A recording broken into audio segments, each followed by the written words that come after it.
we've got a gift of an opportunity if one thing is right. If this space, crypto, goes from $3 trillion, back then it was $2 trillion, or 1.5. I said it's going to $100 trillion in 10 years. This is the fastest accumulation of wealth in all recorded history. And you're creating two things: massive, massive wealth, and also culture, the culture of the internet. Bitcoin's rise past $100,000 marks more than just a financial achievement.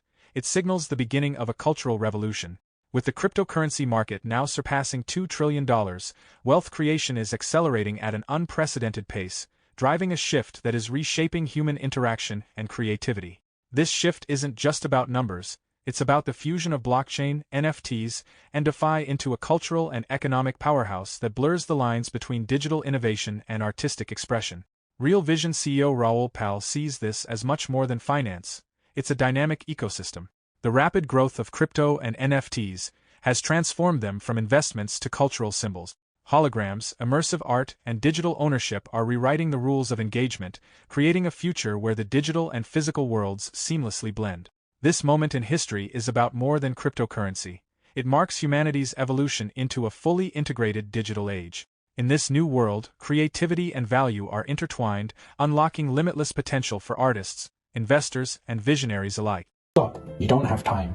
Don't miss out this 2025 bull run. Educate yourself first ahead of the crowd. We have created the ultimate step-by-step crypto cheat guide that will guide you this bull run.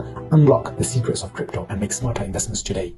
Now by clicking on the link below to get your exclusive copy just under $10. Yeah, people forget this. Everyone's buying meme coins. They go up a lot and down a lot, as we know. People don't realize how much money people made out of NFTs. And the reason being is really simple.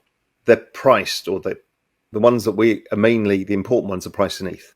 So when ETH went up from $100 last cycle to $4,000, it went up 40x. The price of CryptoPunks, have I frozen? Did I freeze them? The price of CryptoPunks went from like $2 2 ETH to 100 ETH. So the price of 100 ETH and ETH going up 40x made ridiculous amounts of money. So how do I think about this? So let's say I buy something for 10 ETH. Well, when I started buying the art in 2024, the price, I was paying 10 ETH, let's say, for something when ETH was at 1800. ETH's at 3,000 today. That NFT is now 20 ETH because people have started realizing it, because I kicked off a bull market by talking about this stuff. So it's doubled in ETH terms, and ETH is almost tripled. So I've made 6 times my money. Now, you compound that over 10 years, 15 years, you know, if we're thinking of the long-term appreciation of art in terms of value, okay, that can be very, very significant indeed. So it outperforms ETH is the point.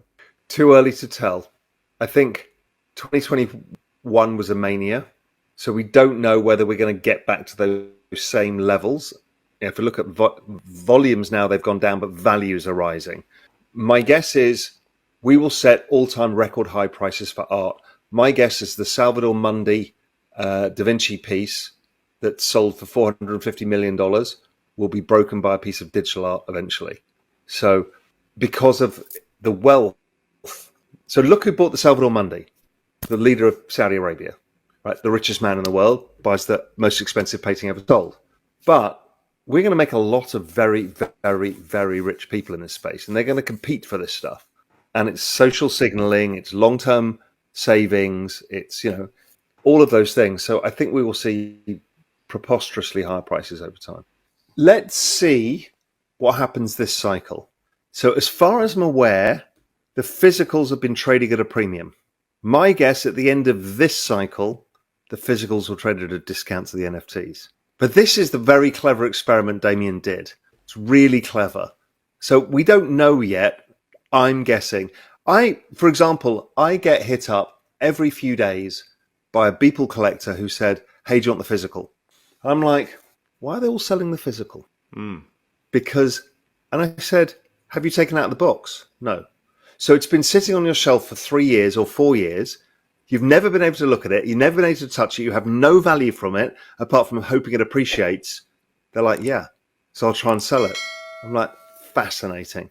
And so it makes me think that the physical is less valuable than the digital over time. Raoul delves into the intersection of art, cryptocurrency, and NFTs, highlighting the impact of Ether's price on NFT values. He explains that NFTs priced in Ethereum can generate substantial profits when Ethereum appreciates, citing examples such as CryptoPunk.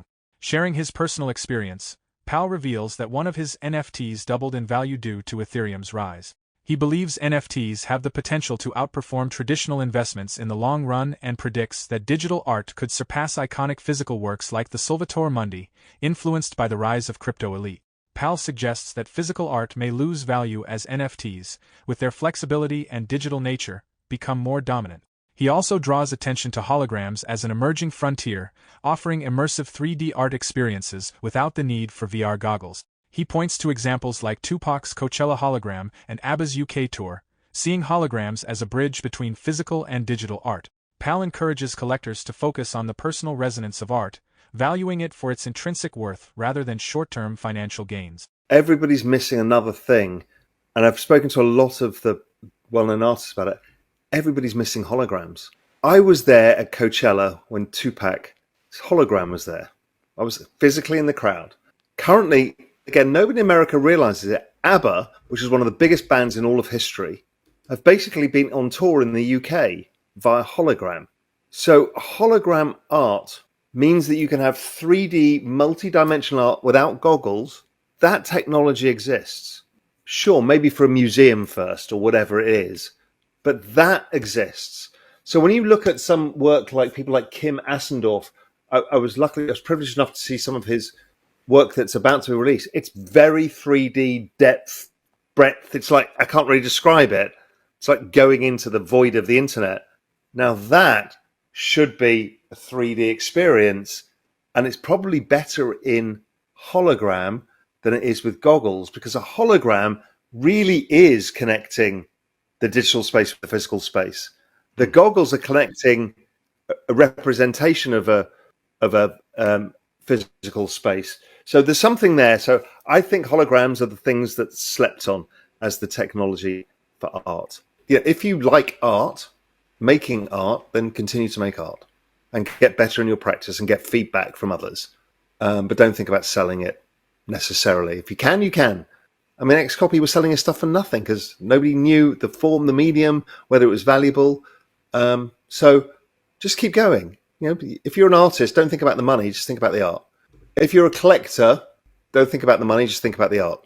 I love that. Buy shit you like, but also look at what other people are collecting.